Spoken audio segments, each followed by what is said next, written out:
The Williams-Renaults of Ricardo Patrese and Nigel Mansell dominate the Mexican Grand Prix. We'll find out how and why on Inside Track, the official story of the FIA Formula One World Championship.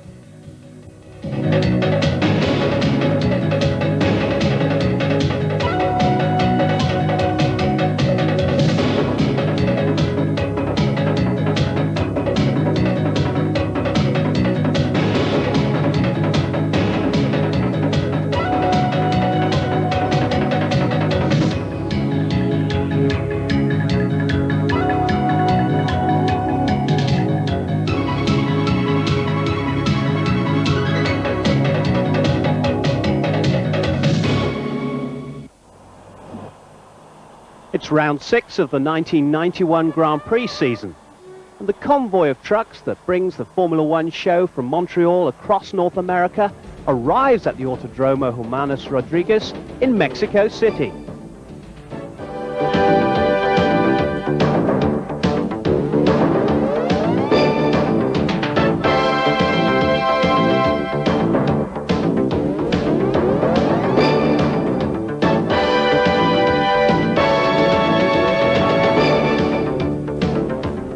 Mexico City has hosted an Olympic Games and 2 World Cup finals.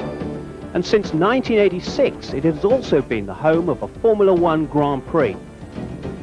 In terms of population base, it's the largest city in the world with over 22 million inhabitants. It's a vibrant metropolis with diverse socio-economic conditions, but always interesting.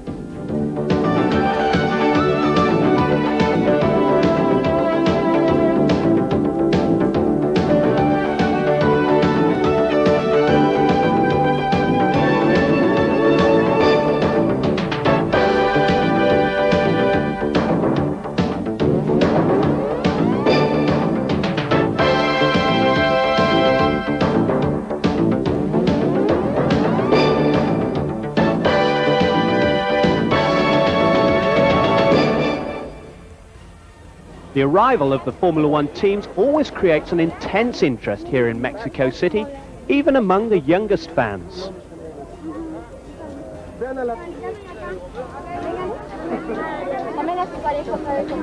Many people come to see the top-name teams like McLaren, Ferrari, Williams, and Benetton. But with the season approaching the halfway point, the battle to avoid pre-qualifying amongst the lower-placed teams is almost as significant as the race for the Drivers' and Constructors' Championships. Scuderia Italia and Jordan look well-placed to get out of pre-qualifying, while for teams like Brabham, just a couple of points would go a long way to avoiding the big drop. Well, unfortunately, we've already been through pre-qualifying last year, and I must say it put a lot of extra strain and effort on the team. And also, it's very much a gamble because you only need one engine problem, one gearbox problem, and all of a sudden you're out for the whole event. And when you're out for the whole event, that means you have obviously problems with sponsors. And it really is just a very, very hard thing to go through. The pressures that you go through that 1 hour are immense. And also it costs a lot more money because really to be organised for pre-qualifying, you should really go and test the cars beforehand. So that's an extra testing session. Obviously, it's extra everything because you're running for an extra hour during the course of the event, and it's something not to look forward to. Lower placed teams miss out on the substantial travel and results bonuses that the top teams benefit from.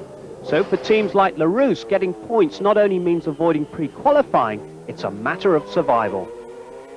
At this time the situation is more and more difficult. Not really because the car is no good, because everyone knows the car is basically fantastic and everybody make a good job on the team for develop this car.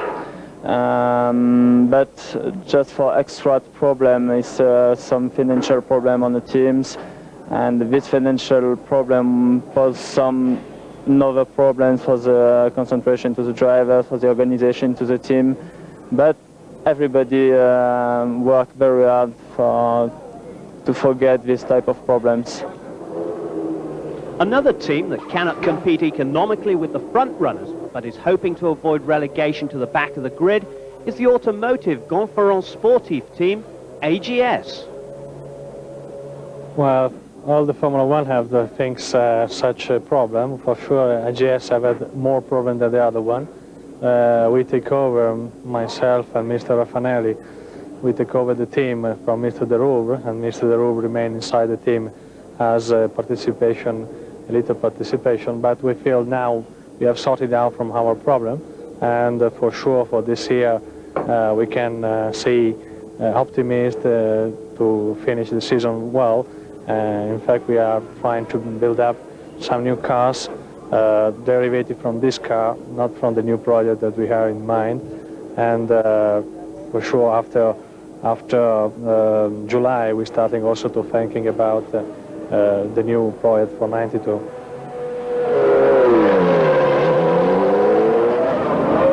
Footwork is another team that faces the prospect of dropping into the pre-qualifying stage. This despite a strong financial base and Porsche engines. Add some bad luck and an injury to Alex Caffey, and it adds up to one of the worst years Jackie Oliver has ever experienced in Formula One racing. Coloni's severe financial pressures have not only kept the team in pre-qualifying, but have handicapped the development of the present car. Despite all this, Formula One rookie Pedro Chavez remains optimistic. It's a small team. It doesn't mean that it's a bad team. It's just small because it's small sponsors, and the budget is a little bit short, so we can't develop a lot. And the pre-qualify doesn't help as well, because it's very hard to find sponsors if you are only on the track for 1 hour. And these two situations make the life a little bit difficult. But we believe on the second part of the year, if it's likely Jordan and Dallara is going away, and it comes some teams like Coloni, or at least as competitive as Coloni, and maybe if we can qualify once, the sponsor will appear more easily. So while the Mexican Grand Prix would be a chance for troubled teams to pick up points, it was also a weekend that had plenty of behind-the-scenes activity further up pit lane. Tyrrell would be without chief designer Dr. Harvey Postlethwaite, who left to join Mercedes and the rumoured development of their upcoming Formula One car.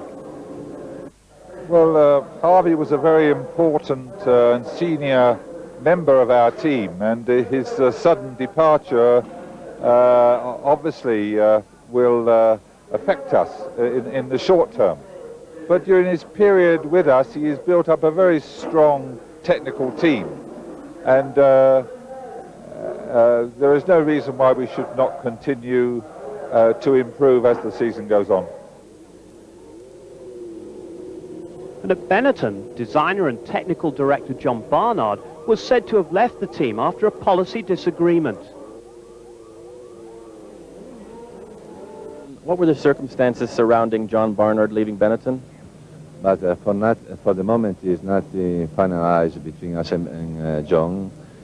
It was the press release last week, but still talking with John, and maybe in 10 days I had the final decision about the relationship between Ford and Benetton and John Barnard. Photographers had a field day trying to get a shot of the back of Ayrton Senna's head. The world champion suffered a cut that required 20 stitches to close after an accident at his home in Sao Paulo. Well, I was having some leisure time, some relaxation, and unfortunately I had an accident with one of my jet skis, and I had an impact on the back of my head, and fortunately that caused me some pain and some discomfort, but I had the proper care taken immediately, and I have had no problems, no side effects since the impact, only a cut, which hopefully will not be much discomfort over the weekend. Both the circuit and the location present a particular set of problems for car and team alike. It's one of the few circuits that is really a nice circuit, a racing circuit, because the new circuits all are going to a way that is a little bit boring. Of course it's safe, but on the other side you You have everything calculated, you have everything made too perfect. Well, it's a lot of things different here in Mexico. First thing is altitude. You know, with the 2,000 meters altitude here in Mexico, we have a lot of effects in the car. First, you lose a lot of power in the car. Second, you lose a lot of dynamic. And third, it gets very, not tiring, but it's much more difficult to breathe for the driver. They have to have a lot of more, better physical prepare here.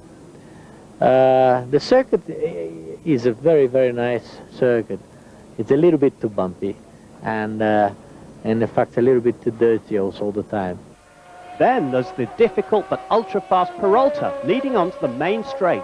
I think it's one of the few corners in Formula One where if somebody asks you what is the most difficult corner, then you have this one in the mind, and you set up the car and you set up yourself all the week long for this corner, and all the time if you come there and then into it, say, Jesus Christ, that's really a hard one.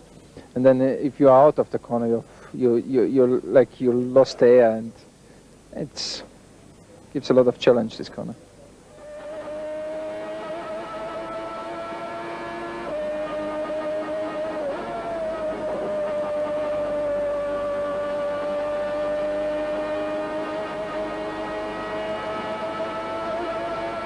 And that's still a circuit where you need big balls to go around this quick corner, and that's what I love. The Mexican Grand Prix was a well-established fixture on the Formula One circuit from its inception in 1962 until it was cancelled in 1970 because of poor crowd control. But it was brought back in 1986 and won by Gerhard Berger for Benetton, both his and the team's first ever Grand Prix victory. In 1987, Derek Warwick's shunt coming out of the Peralta caused the race to be stopped. A quick look at the rule book indicated that because the race wasn't 2/3 over, it would have to be restarted, with the winner decided on the quickest times over 2 parts. In the end, it was Nigel Mansell who took the checkered flag, with Nelson Piquet second and Riccardo Patrese third. 1988 was the year that saw one of the most horrific accidents ever seen at this circuit. Philippe Alliot losing it coming out of the Peralta in his Lola Ford in practice. Although his car was destroyed, Alliot was okay. The eventual winner of the race was Alain Prost in the McLaren, with Ayrton Senna second and Gerhard Berger third. In 1989 it was McLaren again, this time Ayrton Senna as he dominated the race. Riccardo Patrese was second for Williams and Michele Alboreto third in a Tyrrell. But in 1990 Senna suffered a tyre puncture, knocking him out of the race. Nigel Mansell and Gerhard Berger touched wheels in this corner, and although Berger jumped ahead here, Mansell eventually came back to overtake Berger. But the winner was Alain Prost, with Mansell second and Berger third.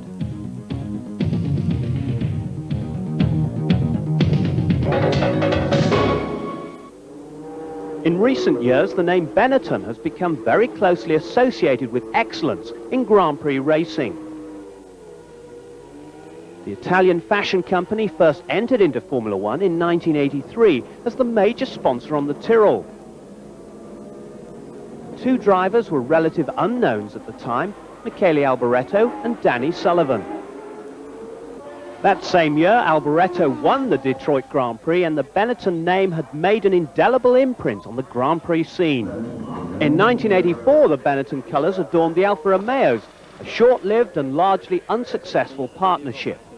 Trivia buffs may remember it was Eddie Cheever and Riccardo Patrese who drove for the team, with Patrese's third place in Monza the team's best result in 1984. In 1985, Benetton sponsored 2 teams. They continued with Alfa Romeo and the driver combination of Cheever and Patrese, but with less than successful results. But they had a second team and a different motive on the Tollman cars. The drivers were Teo Fabi and Piercarlo Ghinzani. It was from this team that Benetton took over full control, the cars named Benetton from 1986 onwards. And it was in that year that the Rory Byrne-designed car finally fulfilled its promise by taking the Mexican Grand Prix and finishing 6th in the constructors' standings. Peter Collins was the team manager, Theo Fabi and Gerhard Berger the drivers. Benetton had the BMW engine. I had very close connections to this BMW. Then Peter Collins comes, and I had really the feeling that he would like to see me in the team, and I had the feeling of Roy Byrne that he would like to see me in the team, and that gives always a nice attitude, and I really enjoy a lot to come there. It was not easy because we had big fights in making the contract. We had big competitions between ADG and me, who gets the place, but I end up to get the place, and I had then a great year. I had to win here. I was leading. I had some races, and that's with a coming up team was really beautiful. I didn't have a lot of pressure. Everything was easy. If it was going well, everybody was happy with you. If it was not going well, it wasn't a disaster because the pressure of the sponsors wasn't that big. So I mean, I think it was a nice year to remember. In 1987, Thierry Boutsen took over when Berger moved to Ferrari. The major mechanical change was in the engine, where the compact Ford V6 Turbo took the place of the BMW unit. The cars were competitive late in the season, allowing the team to finish 5th in the Constructors' Championship. Benetton had close ties with Ford, and this led to it using a third engine in as many seasons in 1988. This time the power plant was a normally aspirated 3.5-litre DFR. Boutsen continued with the team, this time partnered by Alessandro Nannini. In 1989, Nannini was joined by Johnny Herbert and also Emanuele Pirro. The team finished 4th in the Constructors' Championship with 39 points. The highlight was Nannini's first-place finish in Japan.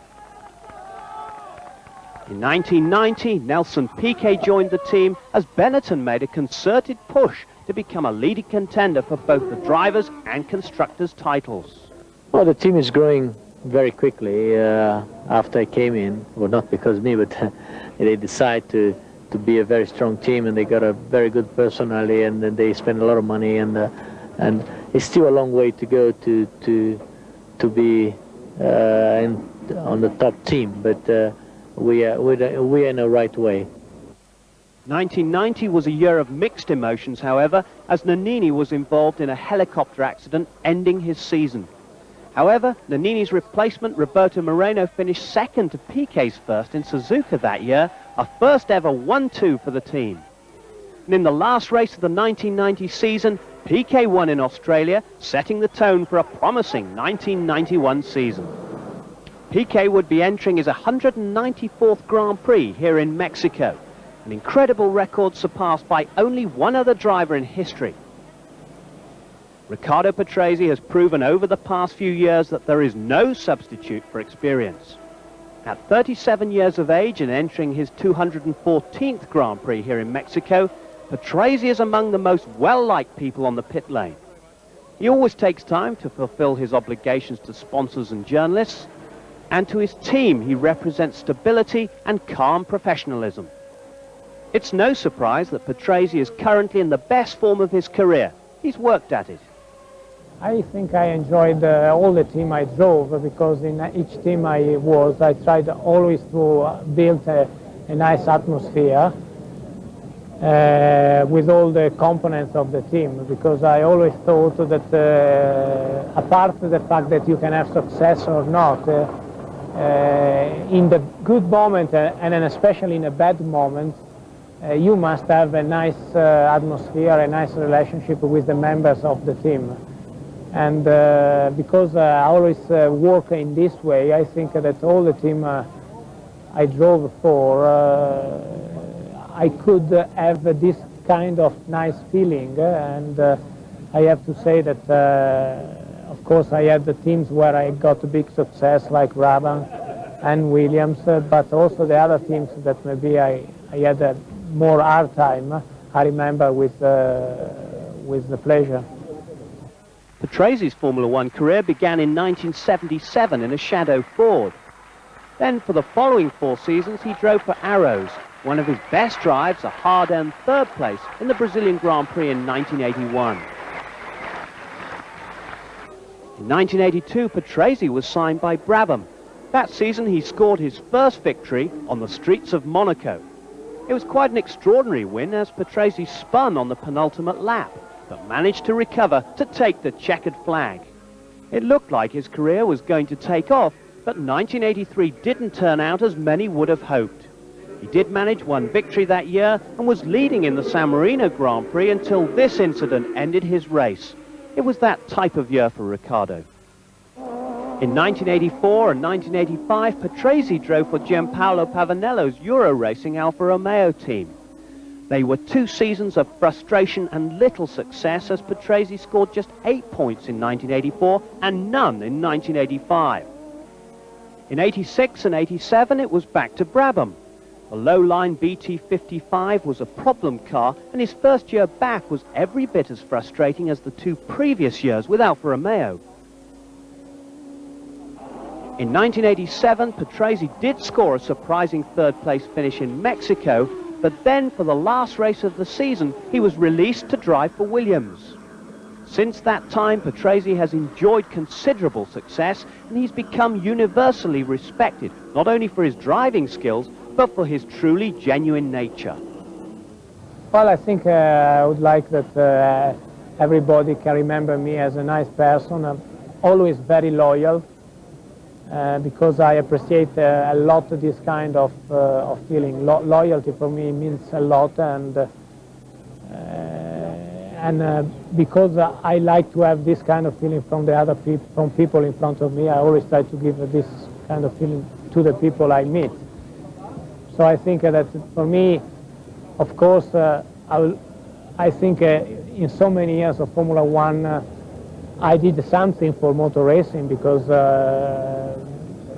I was here for so much time that in a way also this is something important. It's not very easy to survive in Formula One if you don't have some talent in a world where really to survive is very, very difficult because it's a very tough world. But okay, I think that also from a driving point of view, I think that I would like to be remembered as a good driver, but also as a nice person.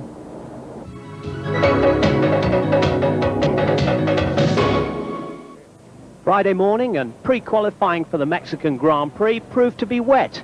The green flag was signalling the start of another frantic 1-hour session, as demonstrated by Pedro Chavez's quick spin in the Coloni.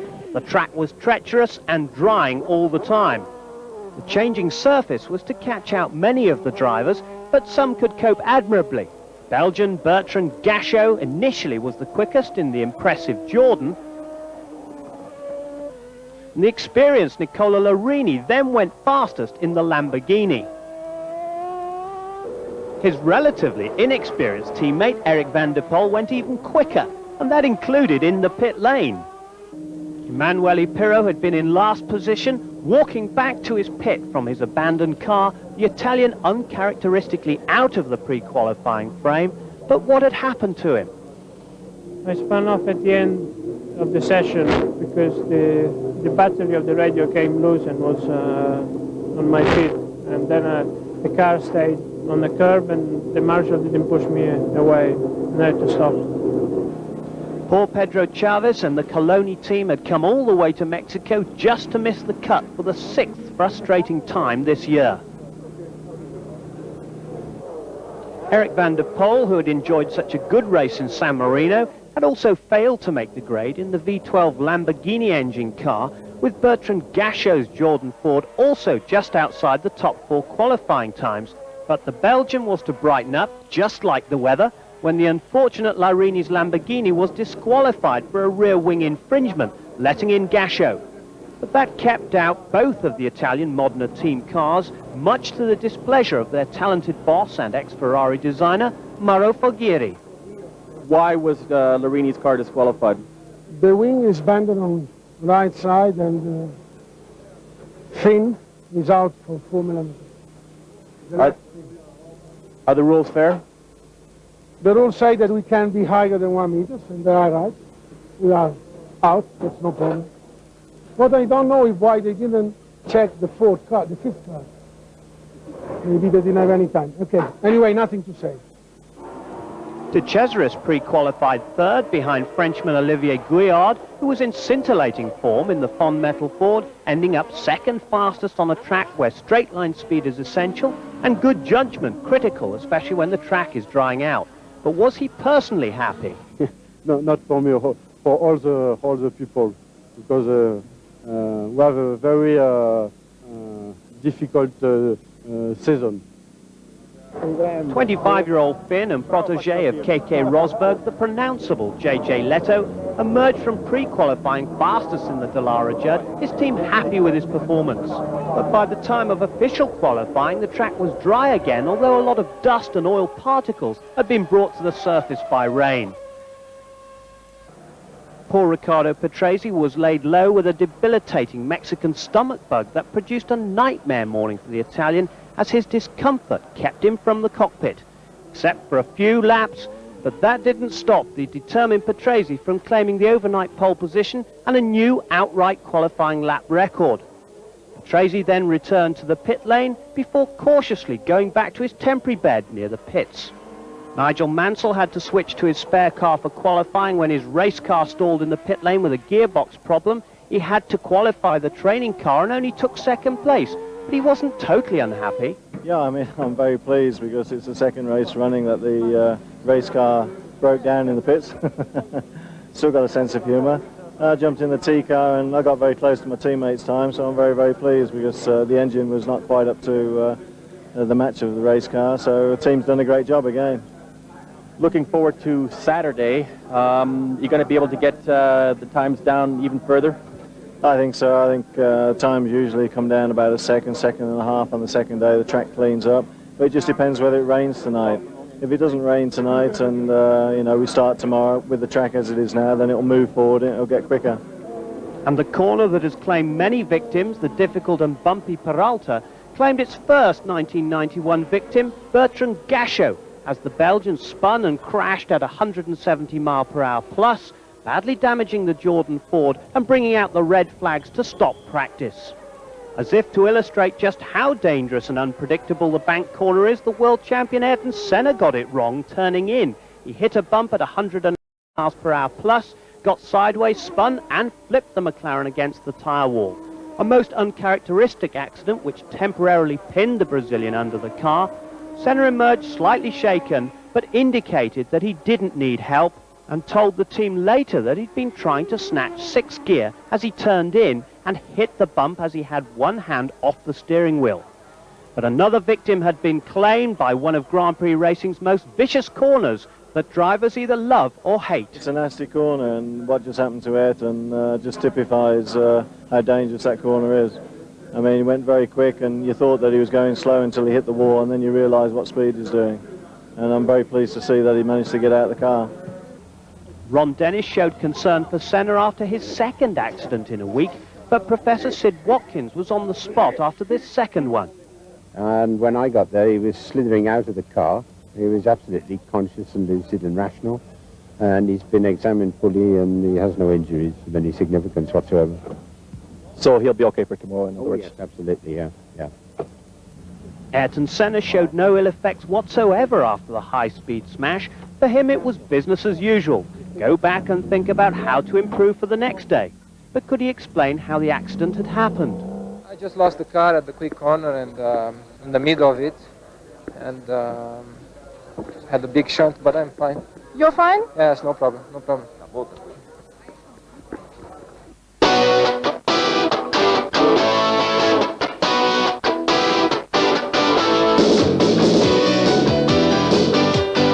City as large as Mexico, one might expect a lot of nightlife, and it's not too hard to find something to do. The Grand Prix weekend in Mexico doesn't end with the last qualifying session.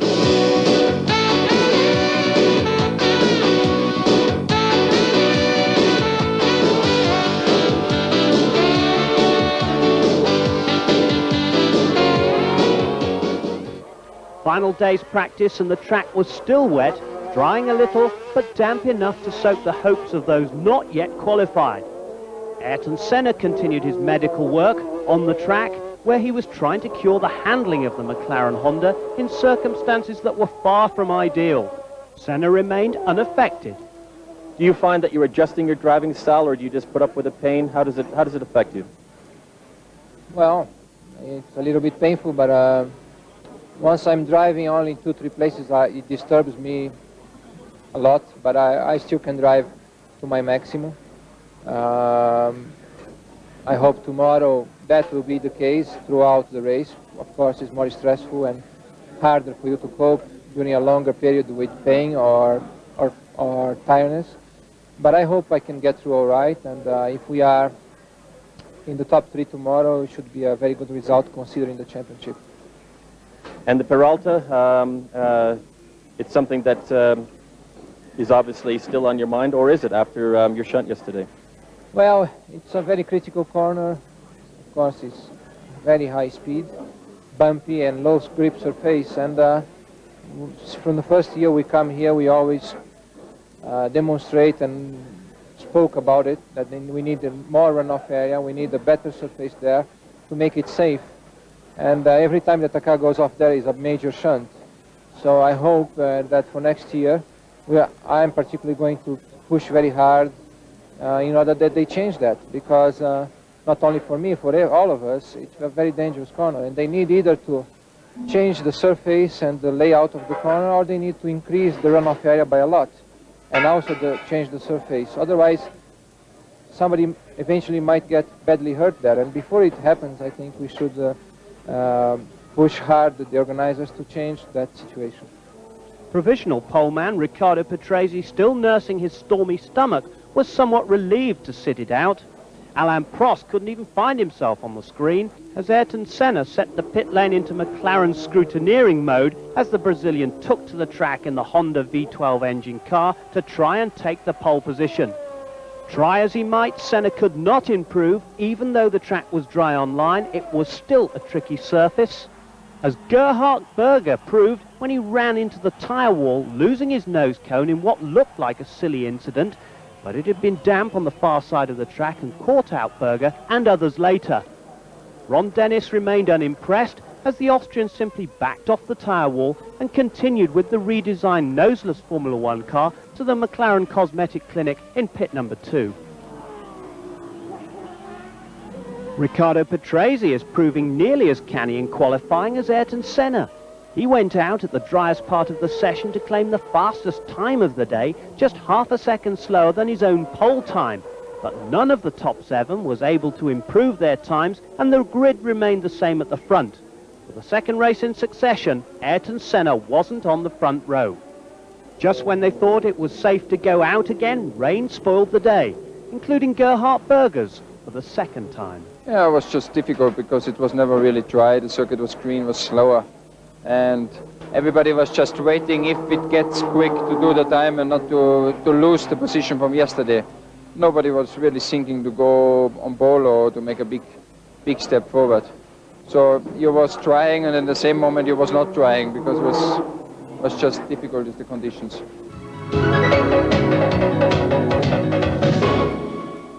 Sunday morning, and the fans fill the grandstands in anticipation of what promises to be a very exciting 1991 Mexican Grand Prix.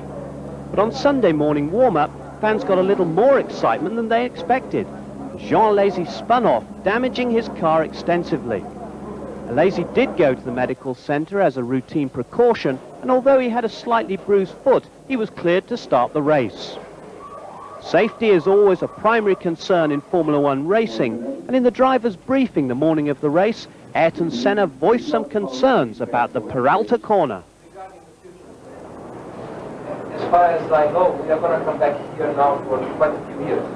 I don't know. It looks like with the things like... You don't like the place? No, the place is nice, but the surface is not so nice.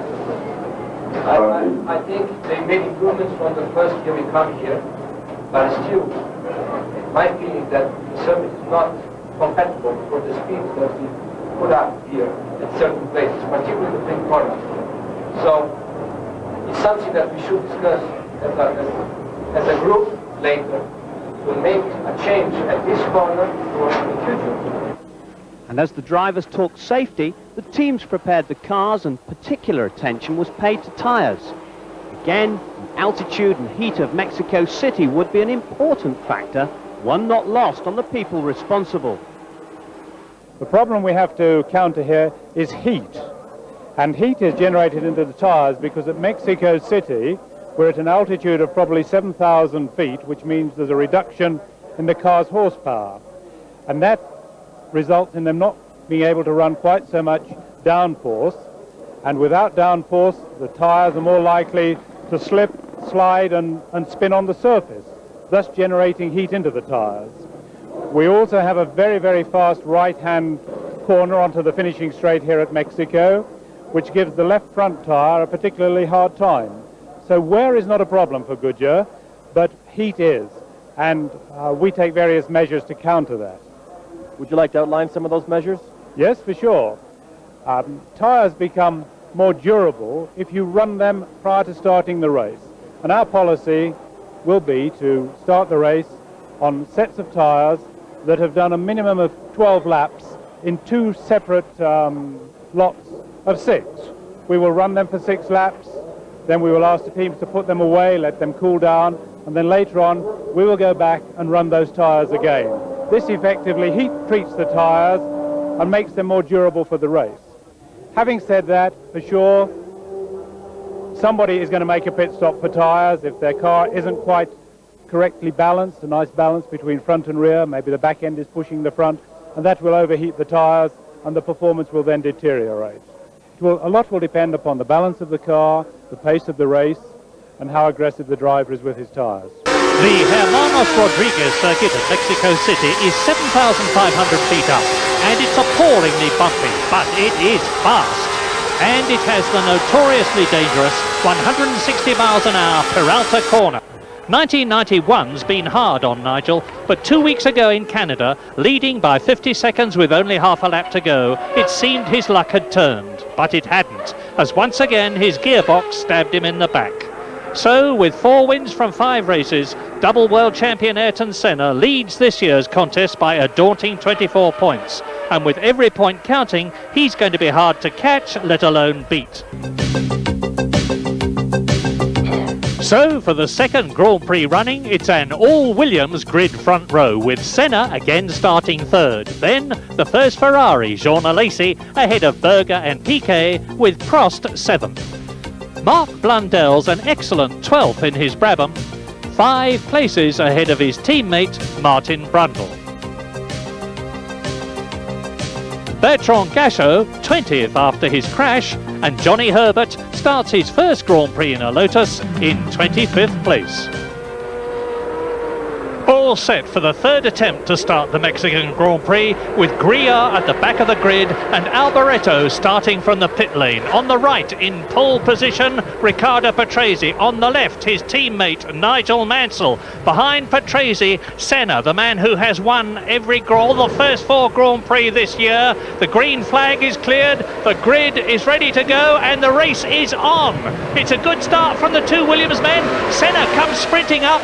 It's Patrese leading. No, it's Mansell going through. Mansell leads, as he did in Canada. He's passed his teammate, Riccardo Patrese, and Gerhard Berger is well up, and going through on the left is Jean Alesi. Alesi in the Ferrari up into 2nd place at the first right-hander. So it's Patrese, Mansell leading. There's Nigel Mansell in the Williams. Alesi is 2nd, Senna is 3rd, Patrese is 4th, Gerhard Berger is in 5th place. Yes, and a very brave and very opportunist manoeuvre by Alesi to get into 2nd place into the first corner there. He really jumped Senna, took Senna by surprise. Senna tried to defend, but Alesi was already through. Frank Williams just watching on his monitor there. And now into the series of 10 bends which lead up to that daunting Peralta curve. Nigel Mansell leading, Senna in 3rd position in the McLaren Honda, closing up on the V12 Ferrari of Jean Alesi, and Prost is well back. Patrese is in 4th place, Berger is 5th, Piquet is it's Moreno in 6th position. And going through now, and Stefano Modena is well up behind the Benetton. There is Prost and Andrea De Cesaris, who did so well in qualifying, is coming through well into the Peralta curve to the end of the first lap, and it's Mansell. And De Cesaris got under Prost going into the Peralta there, moved up a place. And is challenging Jean Alesi on the left. Ayrton Senna goes up into, they're banging wheels. Terrific stuff. The Sicilian fighting back, but it's too late because now the Brazilian Ayrton Senna is up into second place, chasing his rival from years back, Nigel Mansell, who leads in Mexico. Yes, Senna was being pretty firm with Alesi there. It'd be interesting to see if he can pull away from him now through the twisty bit of the lap to, as it were, get rid of the problem. And really, De Cesaris having a tremendous race in the Jordan. It's Gasho in the other Jordan. And the team really making a big impact on Grand Prix racing in this their first season.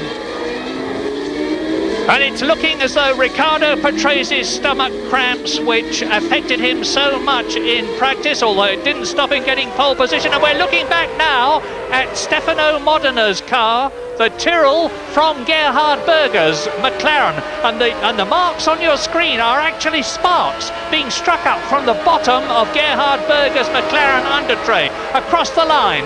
Mansell leads, Senna is second, and I'm wrong about Patrese because he's coming up and taking Alesi. Riccardo Patrese, the veteran, up into third position ahead of the Ferrari of Jean Alesi. Then in the distance now, because he's dropping back, in fifth position it is Gerhard Berger, and behind Gerhard Berger in sixth place it is Stefano Modena. Seventh is Piquet, and in eighth position is Andrea De Cesaris. Now there's Mansell. Yes, Mansell looking reasonably comfortable at the front at the moment, but behind them Berger now seems to be holding up quite a group behind him. He's dropping back from the leading group and maybe has some sort of a minor problem because they're queuing up behind. Modena's all over him like a rash. Yes, Gerhard Berger does seem to have a problem. You can see the gap that's developing, but what a terrific scrap at the front, and just look at it, because Mansell is edged out away now from Ayrton Senna. Ayrton Senna, who dominated in the early stages of the season, winning the first four, but now look, Riccardo Patrese, who dropped back to fourth place from pole on the first lap, has fought his way up to third. He's now sitting almost on the gearbox of the V12 Honda-powered McLaren of Ayrton Senna, and there's somebody, that's Berger blowing up in the background. Yeah, so that certainly looks terminal, and Patrese was extremely well placed with the tow from Senna to attack, and this looks like a replay from the back of Senna's Berger's car. You can see an accident going on in the background with a lot of smoke, so that was Berger blowing up and an accident. Yeah, it's Pierluigi Martini in the Minardi. He's gone off, and it looks to me as though he's gone off at the Peralta. He's perfectly okay. It's quite incredible the speed they can go off in that corner and get away with it. Senna did it in practice, Gasho did it in practice, and already Martini is sprinting back. But he's all right. But still, Nigel Mansell leads as he led in Canada.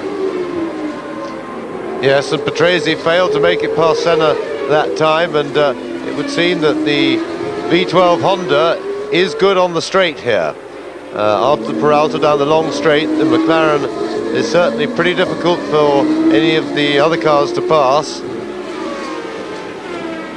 And we'll have a look at them now. Now, Patrese is once again extremely well placed to make his attack on Senna. He'll want to come off this Peralta bend. And this is the view from Senna's car. No, I tell a lie, this is Alesi. It's Alesi's Ferrari, having a view, but not quite close enough for a good one, and Patrese is through. So, Riccardo Patrese gets through. Now, can he build on that and pull away from Senna? Because remember, if he doesn't get a bit of a lead, Senna can do the same to him at the end of this lap when they get onto the straight, because this is one of the few circuits left where the cars get a proper tow. That's getting in behind the car in front on a long straight. You get into the hole that he's making in the air. That makes your car go faster, and you can pull out, and the momentum will carry you past. But Patrese is really pulling away from Senna around the twisty section, and the Williams car really is working fantastically well. The engine looks good, and the chassis, as usual, is handling very well for a Williams, and the package looks quite excellent. Bernard Dudot, who is the man who designed the Renault V10 engine, said he thought that they were now level with the Honda V12. And my goodness, this race is certainly proving it. And my goodness, look at the way that Riccardo Patrese on lap 10 in this race, which is now going to be over 67 laps, because we lost one lap when the first start didn't happen. We lost another lap when the second start didn't happen. I would suggest means, and that's Bertrand Gachot, the unfortunate Bertrand Gachot, who was in 5th position at the time, and he finished in that place in Canada. And Bertrand Gachot goes out of the Mexican Grand Prix, but Andre de Cesaris is still running. We are on lap 56. Yes, very unfortunate he'll be if that was a mistake which put him out of the race. So more unfortunate once he's talked to Eddie Jordan, I would have thought, because they were on schedule for yet another good finish then.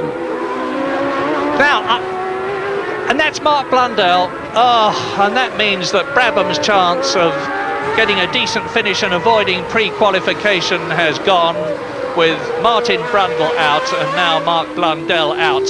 But now, Nigel Mansell has really, as Frank Williams watches, Nigel Mansell has really got his Williams Renault fired up. He's carving into the lead that Riccardo Patrese has, and you can see them both together on the screen. We are now on lap 56 in this 67-lap race, and the lead that Riccardo Patrese had of 25 seconds over Nigel Mansell is down to under 12 now. So, I don't know whether Patrese, with the problem that he had with stomach cramps, and which has dragged him down so much in the 2 days of practicing, is weakening, or whether Mansell is going faster. But whatever the reason is, the two Williams cars are getting closer to each other. Yes, well, certainly Patrese speeded up a little bit, but what's happened is that Mansell has really put on a fantastic charge, and that's a new lap record, and that is only 1/10 of a second slower than Patrase's pole position. So Mansell is absolutely flying, and whatever problem he had earlier certainly has gone away now.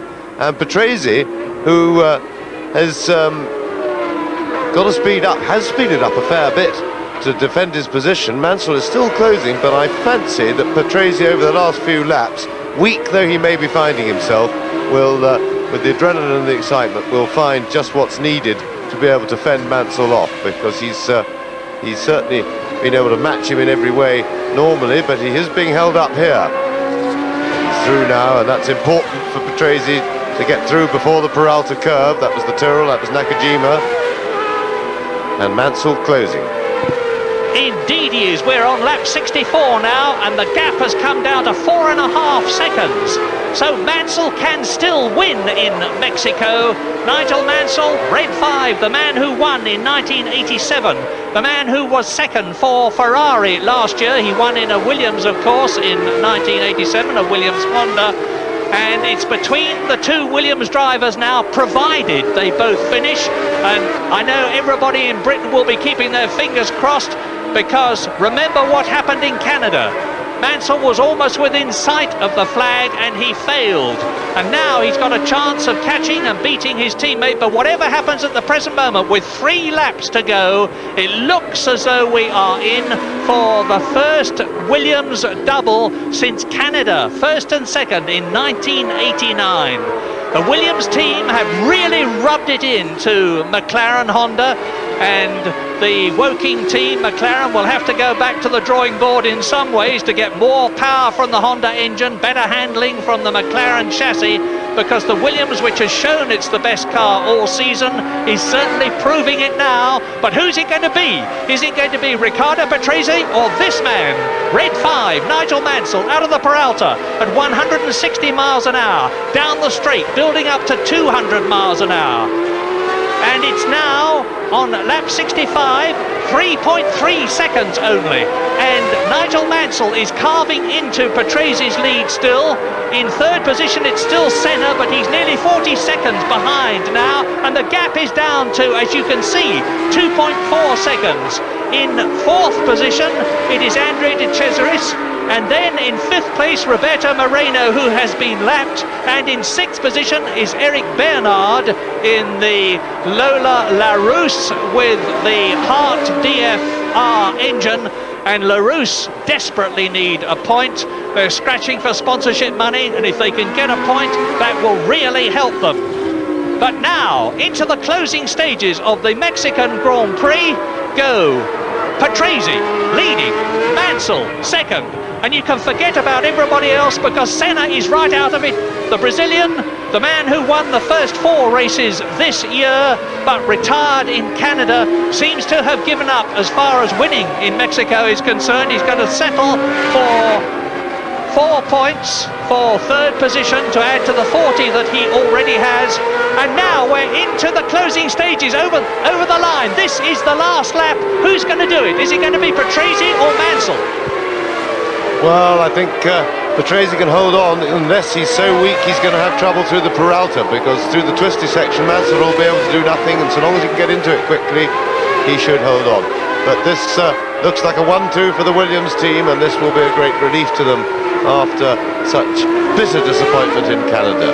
And it would appear that it wasn't probably a problem with the gearbox, more with the operation of the gearbox, in that sadly Mansell was waving to the crowd a bit much, maybe with his hands, and didn't really operate the gearbox, got it into neutral on the way down and lost the engine. And of course it couldn't be bumped back, but Mansell is still pressing. So Patrese holding on. Remember, very tired indeed, very weak starting the race. A short straight as they come out of this section now. Now into the Peralta for the last time, and Patrese must have it now. Yes, Patrese must win in Mexico, and Riccardo Patrese crosses the line to win in Mexico, laps Thierry Boutsen. Nigel Mansell finishes second, so that is a brilliant victory for Williams and for Renault. And a very happy Frank Williams watches his team finish, with Ayrton Senna still to come through, well down in 3rd position. And in 4th place it's going to be Andrea De Cesaris, and it's an overjoyed Riccardo Patrese. Well, that's Riccardo's 4th victory in his 214th Grand Prix. Nigel Mansell in 2nd place, Senna is 3rd, Andrea De Cesaris in 4th position, Moreno 5th, and Eric Bernard in 6th position. A race memorable for Riccardo Patrese, taking the lead from Nigel Mansell. Well, it was a normal racing. I think Nigel tried to keep his position, and I had to charge very hard. I think it was a quite exciting moment. Probably it was good for the spectators and for the show. I think in that particular moment I felt quicker than Nigel. He probably had some problem, I don't know. My car was running perfectly since the beginning to the end, and I didn't have really any problem to push very hard in the middle of the race and then to control the latest charge of Nigel. Also, if really I have to say that he was pushing very hard, because at the end I had really a big trouble to keep him behind. I don't know why, but when Ayrton passed me, and when Riccardo passed me and Ayrton was catching me, I couldn't go any quicker down the straight. The engine was very hot, and I just tried to slow down, and I don't know what caused the problem, but then we changed the mixture setting of the engine, and the engine performed a little bit better. And then, as you saw at the end, I was able to push as hard as I possibly could to try and catch my teammate. The main thing this weekend for me was to finish on the podium, to make 4 points for the championship, as it is very important at this stage, and in the meantime gain just time to give Honda and also McLaren the ability of making some corrections, both to the chassis and for the engine particularly. But there's nothing to say. Riccardo was dominant during the race and he deserved the victory. Nigel was quick, late stage, so they were dominant all through the weekend. And although they didn't win in Montreal, I think here they established finally the performance that they can do, and they were 1 and 2. A generous tribute from Ayrton Senna to Riccardo Patrese and to Nigel Mansell, 1st and 2nd in Mexico. Senna himself 3rd, De Cesaris 4th in spite of having to push his car home. 5th Moreno, and 6th Eric Bernard gets that point. Then In the Drivers' Championship, Senna now leads Patrese by 24 points, with Nelson Piquet in third position ahead of Mansell, Prost and Gerhard Berger.